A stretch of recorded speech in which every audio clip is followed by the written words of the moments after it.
परम पिता परमात्मा का स्मरण,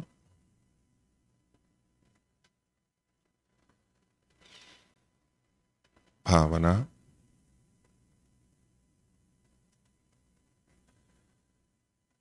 हे सर्व मानप्रद सबको यथा योग्य मान देने वाले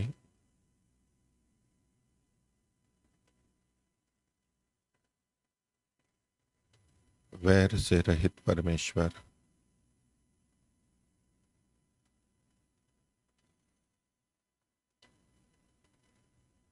प्रणव ध्वनि।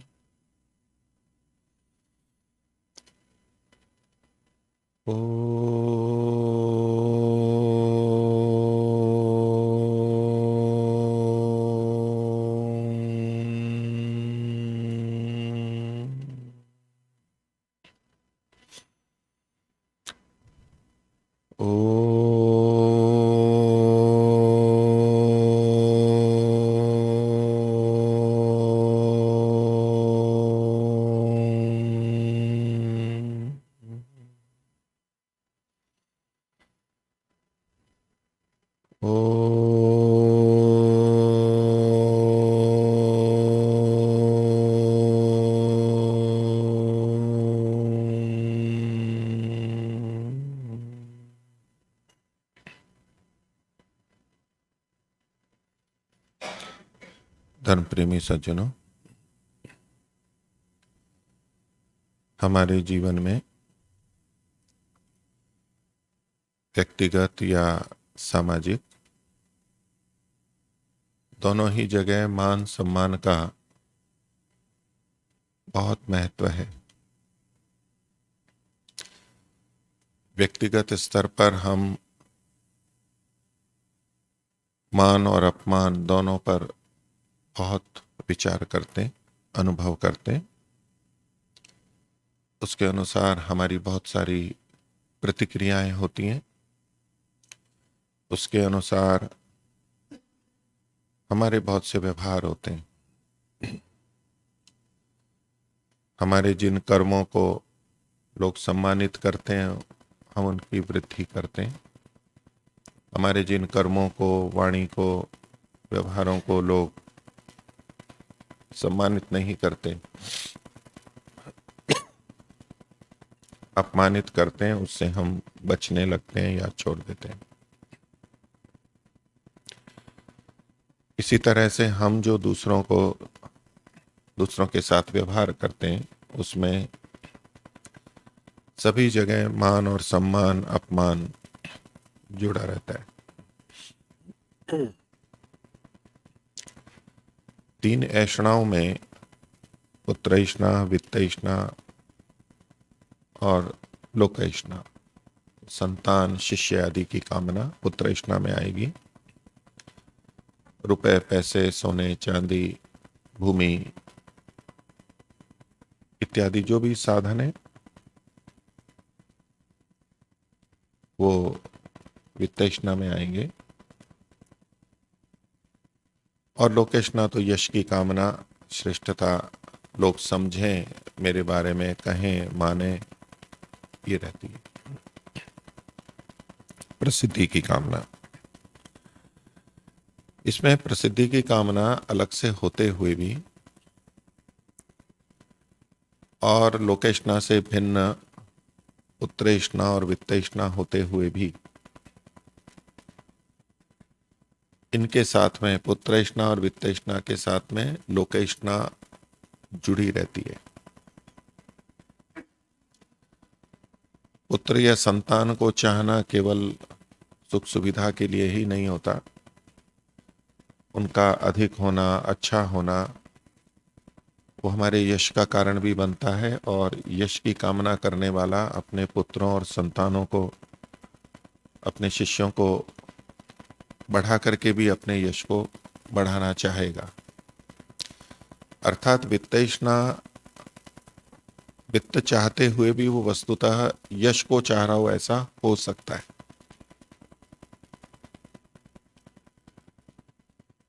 अर्थात उसमें साथ में लोकेशना जुड़ी रह सकती है। यही बात वित्तेषणा के साथ में है। लोकेशना की पूर्ति के लिए पुत्रेषणा और वित्तेषणा कारण बनती है। तो लोकेशना अधिक व्यापक है, अधिक सूक्ष्म है और सूक्ष्मता से अधिक चाही जाने वाली है। दिखने में धन संपत्ति हम अधिक चाहते हुए दिखते हैं, पर कुल मिलाकर के देखा जाए तो लोकेशना, यश की चाहना हमारी सबसे अधिक रहती है। ऐसा ही दूसरे भी चाहते हैं, इसलिए हमारे परस्पर के व्यवहार में ईमान और सम्मान अपमान का विषय बना ही रहता है। हम किसी को कुछ देते हैं या लेते हैं, उन व्यवहारों के बाद वो व्यवहार कई बार आगे नहीं चलते, कुछ ही रह करके समाप्त होते हैं। और हमने जो दिया लिया, उसमें जो उसकी रीति थी, उससे जो मान और सम्मान या अपमान ध्वनित होता है, संकेतित होता है, उसके आधार पर दूसरा हमारे से वो चीज ले या दे, उसमें भेद हो जाता है। वो व्यवहार सदा चल नहीं पाते हैं, उसमें दिक्कत आती है। उसका कारण ये मान सम्मान होता है। तो इसके विभिन्न पहलुओं पर हम बहुत दिनों से शास्त्रीय और सैद्धांतिक ऋषियों के मंतव्य क्या हैं, उसको समझने विचारने का प्रयास कर रहे हैं। बहुत कुछ विषय स्पष्ट हो ही गया है और इससे संबंधित बहुत सारे प्रश्न भी आप लोगों के आए, उन पर भी देखा। हमारे जो मूल सिद्धांत हैं, जो हमने पहले समझे हैं, उसके आधार पर ही हम निर्णय करते हैं कि व्यवहार में कोई मान सम्मान अपमान की समस्या आ रही है कि यहाँ क्या करें या क्या कैसे लें इसको। उन मूल सिद्धांतों पर जा करके हम फिर निर्णय करते हैं। तो मान सम्मान से संबंधित आप में से जिनके प्रश्न हो वो पूछ सकते हैं, पूछिए। ओ नमस्ते मुनि जी। मान सम्मान में दो राष्ट्रों को लेकर के चिंतन है।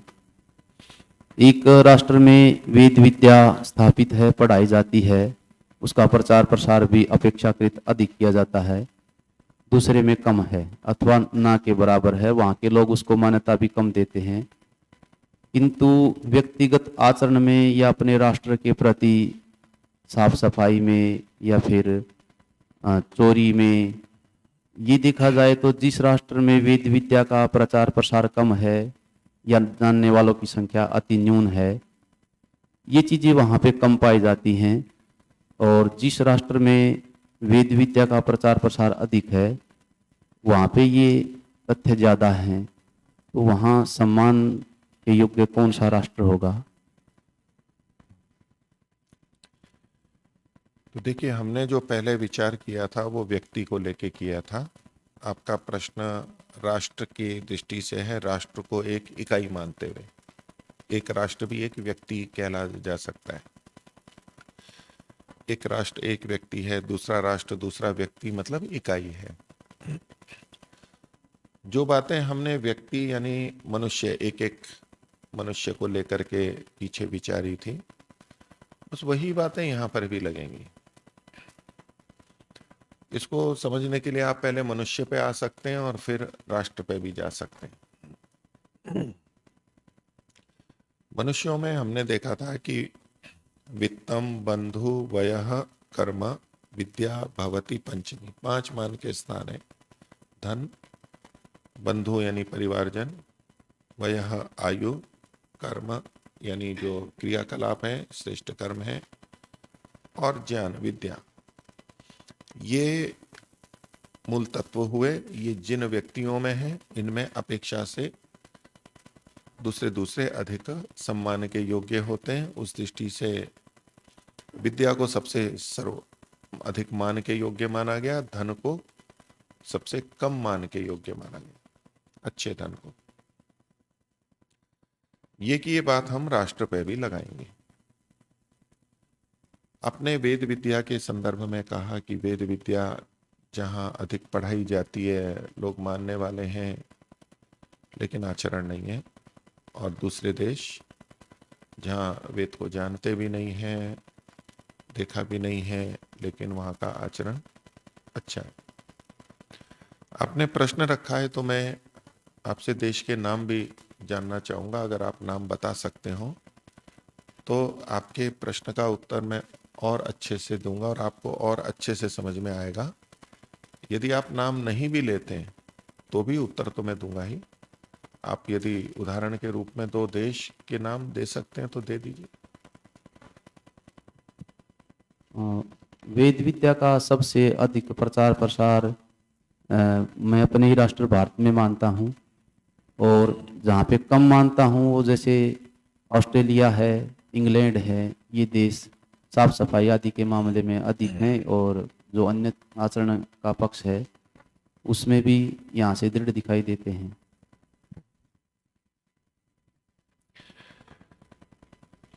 तो देखिए, भारत को आपने वेद विद्या यहाँ पर सबसे अधिक है। हम जब व्यक्ति की बात करते हैं तो विद्या में वेद विद्या सर्वश्रेष्ठ है, हम यही मान के चलते हैं। ईश्वर की वाणी है, ईश्वर का ज्ञान है। तो विद्या जहाँ शब्द आया वहां केवल वेद विद्या नहीं, सभी विद्याएं आती हैं। और वो विद्याएं केवल ज्ञानात्मक ही नहीं होती हैं, वो व्यवहारात्मक भी होती हैं, उससे जुड़ी भी होती है, संबंध है उनका आपस में। तो आप केवल वेद विद्या के आधार पर कर रहे हैं। वेद के प्रति हम जो वेद के मानने वाले हैं उनकी दृष्टि से आप इस पे विचार करेंगे तो निस्संदेह जिस देश में वेद पढ़ाया जाता है वो उसके ज्ञान को प्राप्त करने की दृष्टि से वो हमारे लिए अधिक मान्य है, अधिक गौरव का विषय है और अधिक सम्मान के योग्य है कि उस देश ने या उस देश के लोगों ने वेद की विद्या को बचा के रखा है। लेकिन यदि आप वैसे देखेंगे कि भाई भारत में वेद अधिक है, आप प्रतिशत में देखें भारत के लोगों में कितने व्यक्ति हैं जिन्होंने वेद देखे भी होंगे, और कितने व्यक्ति हैं जो वेद को पढ़ते होंगे, कितने व्यक्ति हैं कितने स्थान हैं जहां वेद की विद्या पढ़ाई जाती है, आप उंगलियों पर गिन सकते हैं। और वहां कितने लोग पढ़ते हैं। तो जिस वेद विद्या का गौरव हम कह रहे हैं, ठीक है, बचा हुआ है, अंश है, वो बीज रूप में है, बहुत नगण्य है। वेद का नाम लेने वाले भले ही बहुत हों, लेकिन आपका प्रश्न तो कि वेद का नाम लेने वालों के लिए है ही नहीं। आपका प्रश्न विद्या की दृष्टि से है। तो वेद को पढ़ाने वाले भारत में कितने अध्यापक होंगे, उनका प्रतिशत कितना है, और वेद को पढ़ने वाले कितने हैं? वो बहुत कम है, बहुत कम है। अब जब हम विद्या की बात करेंगे तो उसकी मात्रा, गुणवत्ता भी देखी जाती है और मात्रा भी देखी जाती है। इसके अतिरिक्त जो अन्य विद्याएं हैं जो कि वास्तव में हम कह सकते हैं वो भी प्रकृति की विद्याएं हैं, वेद से संबंधित हैं। जो असत्य विद्याएं उनको छोड़ दीजिए, जो सत्य विद्याएं हैं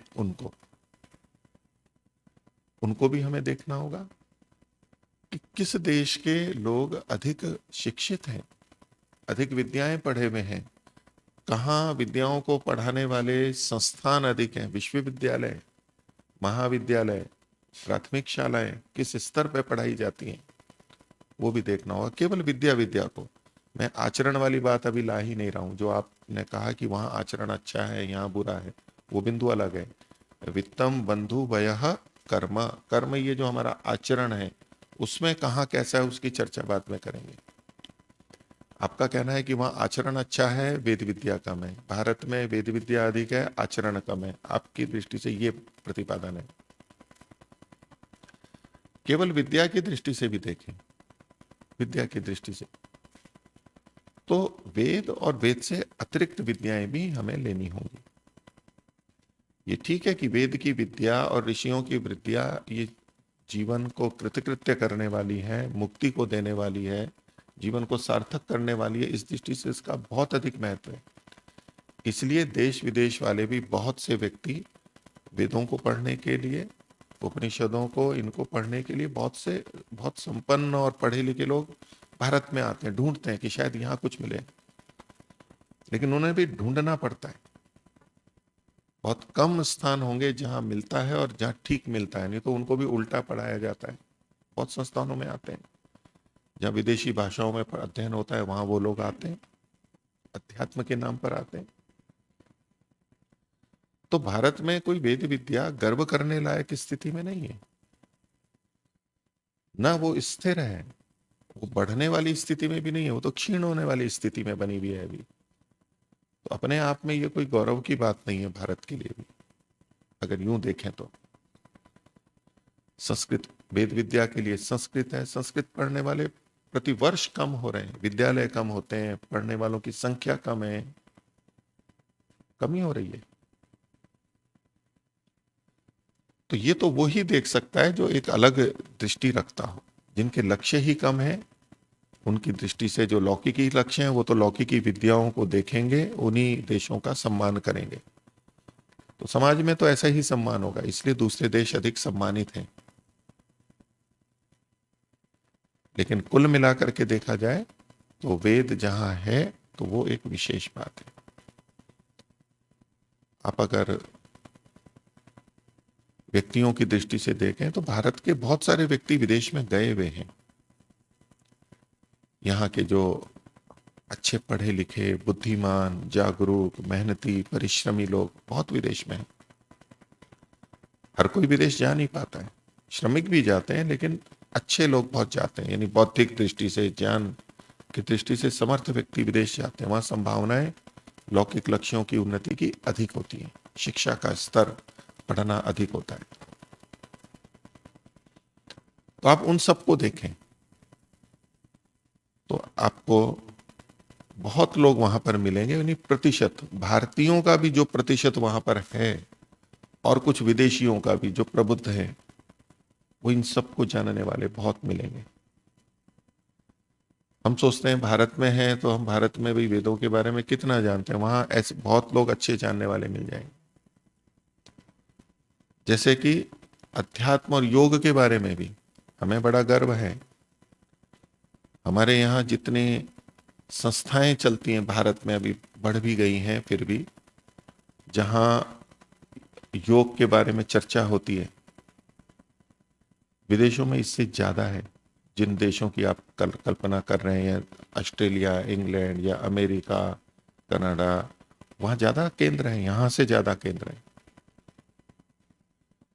और आयुर्वेद का जैसे ले लें, हम सोचते हैं आयुर्वेद यहाँ का है, यहाँ आयुर्वेद अधिक होता है, यहां से अधिक आयुर्वेद विदेश में मिलेगा आपको। एक बहुत पहले आकलन मैंने पढ़ा था कि भाई किस देश के व्यक्ति कौन सी पैथी का अधिक उपयोग करते हैं, कितना प्रयोग करते हैं। तो उसमें जो चिकित्सकों के द्वारा, आयुर्वेद की बोल रहा हूं, जो चिकित्सकों के द्वारा दिया जाता है, उसके अलावा घर परिवार में भी जो हम छोटी मोटी औषधियां करते हैं वो भी आयुर्वेद की होती है। हल्दी ले ली हमने, सौंठ ले ली हमने, फिटकरी का उपयोग कर लिया हमने मेथी का प्रयोग कर लिया, इत्यादि इत्यादि। उन सबको मिला करके भी विदेशों में जिसको कि हम सोचते हैं कि वो एलोपैथी वाले हैं या तो वो हैं, वहां हमारा जितना, हमारे से अधिक आयुर्वेद यानी प्राकृतिक औषधियों का प्रयोग अधिक होता है। हम भारतीय एक मिथ्या कल्पना में जीते हैं। जैसे कि गांव और शहर को देखें तो यूं होता है कि भाई गांव वाले अधिक सज्जन हैं, गांव वाले अधिक धार्मिक हैं, अधिक भारतीय संस्कृति से जुड़े हुए हैं, और शहर वाले पाश्चात्य वाले हैं। एक भेद होता है। लेकिन वहां भी आप इन कई चीजों में देखेंगे तो शहरों में बहुत जागरूक लोग मिलेंगे जो योग के बारे में जानते हैं, वेद के बारे में जानते हैं। गांव तो अज्ञानता में पड़े हुए हैं बहुत सारे, कोई सीखने सिखाने वाला ही नहीं है वहां पर। आयुर्वेद के लिए भी शहरों के बहुत लोग मिलेंगे, वहां चिकित्सक बहुत मिलेंगे, उपचार बहुत मिलेंगे। गांव में घर में जितना थोड़ा बहुत हो गया वो हो गया।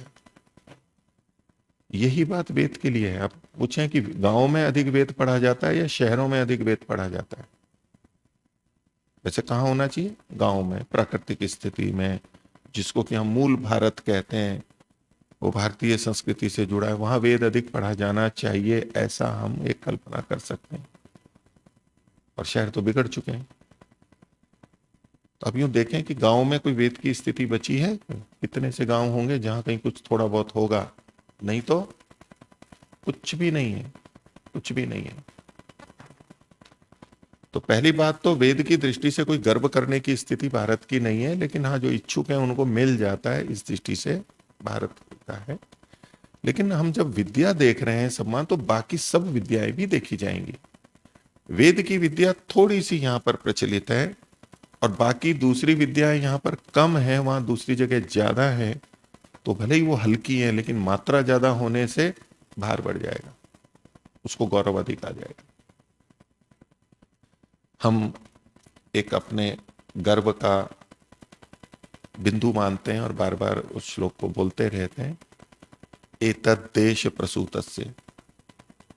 जब हम देखते हैं, हम एक गर्व करते हैं कि दुनिया भर के लोग यहां पढ़ने आया करते थे, सीखने आते थे। वो न केवल वेद विद्या, बाकी और विद्याएं भी, और विद्याएं भी यहां बहुत अच्छी थी।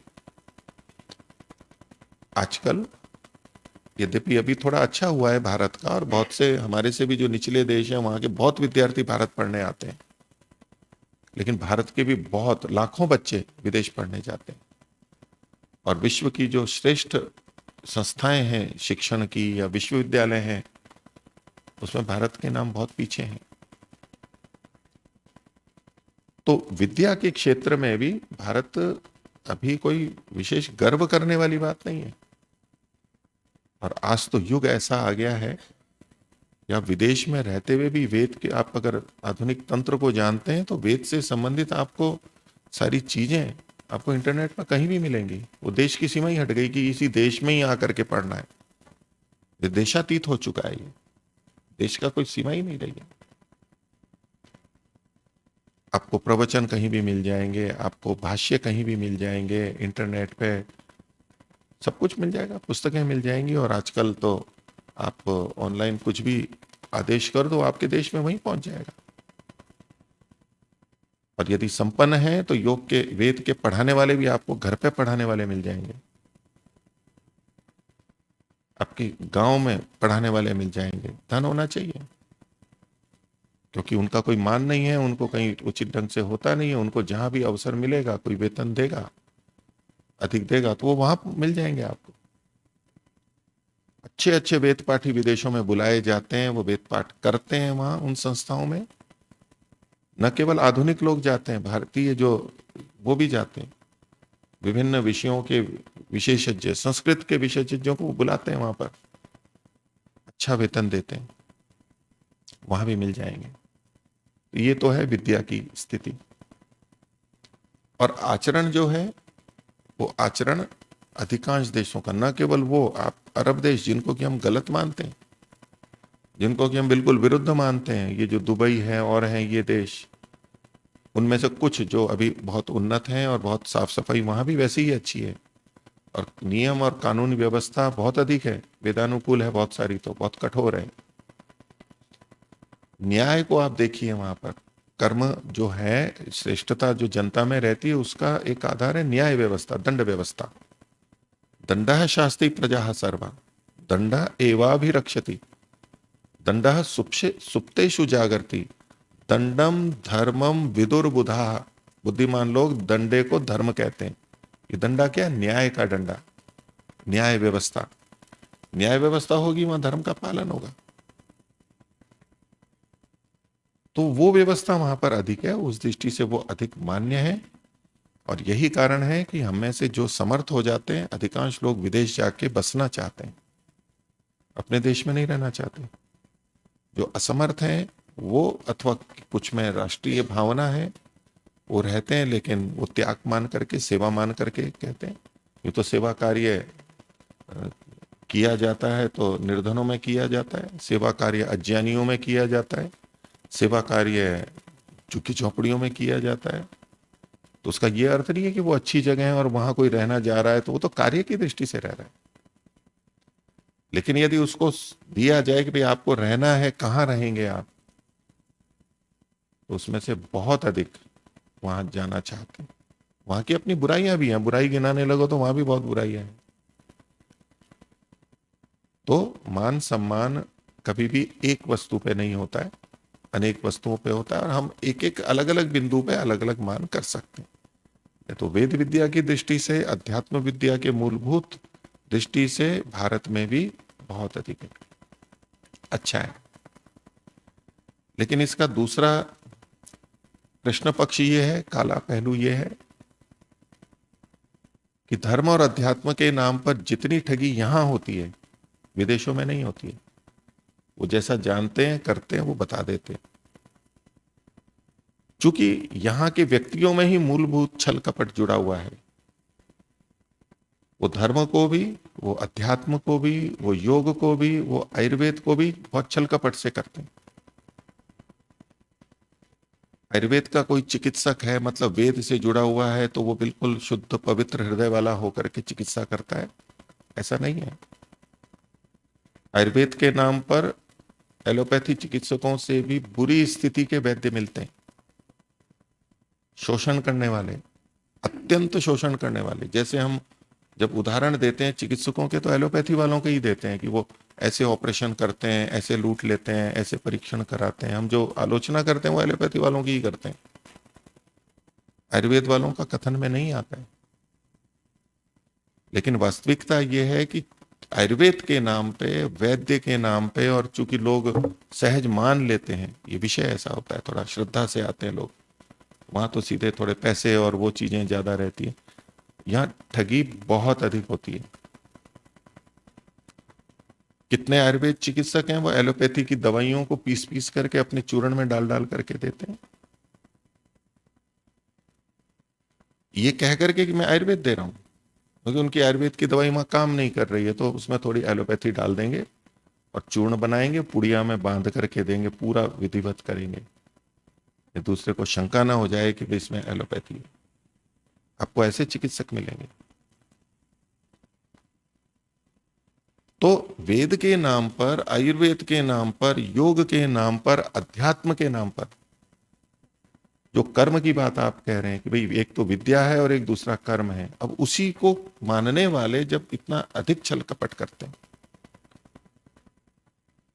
तो उन पर विश्वास भी नहीं है, इसीलिए कम भी होता है।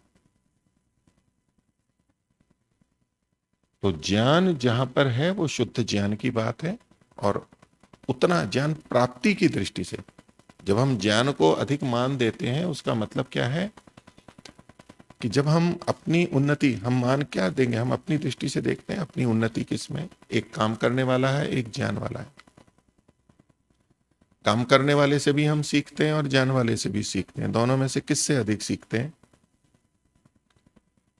तो सामान्यतः जैसे आप भी दबी जबान से बोलें कि काम करने वाले से अधिक सीखते हैं, वो व्यवहारिक ज्ञान होता है, ये ठीक बात है। लेकिन कुल ज्ञान जो हम सीखते हैं वो ज्ञान देने वालों से अधिक सीखते हैं, पुस्तकों से अधिक सीखते हैं। आप पूरा ज्ञान अगर देखेंगे ना, ये अलग बात है कि किताबी ज्ञान होता है वो व्यवहार में कुछ नहीं आता, लेकिन ज्ञान की दृष्टि से हम सुन करके, पढ़ करके अधिक ज्ञान सीख लेते हैं, बहुत कम देर में सीख लेते हैं। व्यवहार में सीखने में अब देखिए सिखाने वाले नहीं मिलते हैं, मूल सिखाएंगे नहीं, चाहे कोई भी क्षेत्र हो।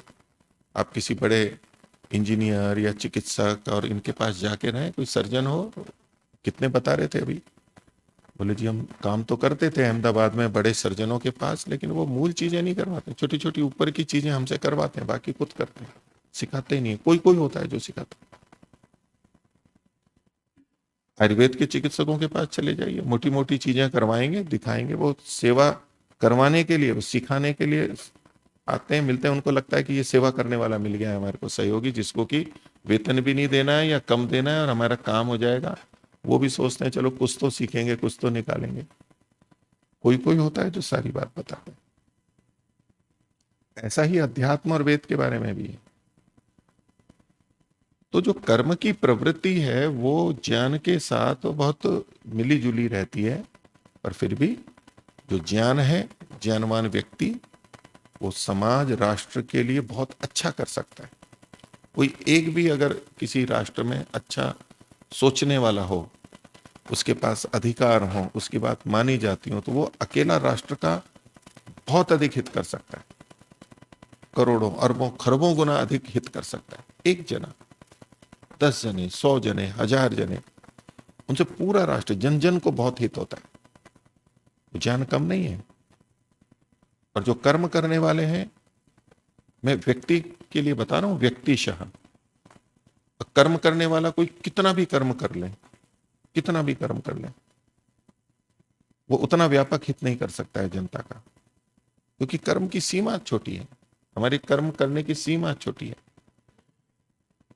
लेकिन ज्ञान वो अधिक फैल सकता है, शीघ्र फैल सकता है, लोगों को अधिक लाभ फैला सकता है। सोच जो है, विचार जो है, दृष्टि है, दर्शन है, उसको फिर व्यवहार में फिर आगे आएगा, सहयोग तो वहां मिलेगा। लेकिन कुल मिला के देखा जाए तो एक भी ज्ञान वाला बहुत अधिक लाभ दे सकता है, और कर्म वाला एक अच्छा होगा तो वो उतना लाभ नहीं दे सकता, कम देगा। आप उसको किसी भी क्षेत्र में देख सकते हैं कि पुलिस की टुकड़ी है, सेना की टुकड़ी है, युद्ध लड़ रही है। आपको युद्ध लड़ने वाले बहुत मिलेंगे जो खूब बलवान हैं, खूब योद्धा हैं, गोली अच्छी चलाते हैं, युद्ध अच्छा करेंगे। वो कितना भी कर लें तो भी उसका प्रभाव थोड़ा ही होगा, वो अधिक नहीं हो सकता। लेकिन उस टुकड़ी का जो निर्देशक है अथवा तो सदस्य है, उसने कोई योजना बता दी, नहीं जी इस तरह से करोगे तो बहुत लाभ हो जाएगा। क्या दिया उसने? ज्ञान दिया है। उससे बिल्कुल बाजी पलट जाती है, हार और जीत होती है। तो ज्ञान का महत्व तो सदा रहेगा, जितना अधिक ज्ञान है। और ज्ञान की जो भिन्नता है वो बहुत अधिक होती है। एक तो बहुत कम ज्ञान और एक बहुत अधिक ज्ञान, यानी दो कोटियों में जाएं हम, सीमाओं पर जाएं, तो ज्ञान की सीमाओं में बहुत अधिक अंतर है। कर्म में भी बहुत अंतर है, लेकिन कर्म में इतना अंतर नहीं मिलेगा आपको।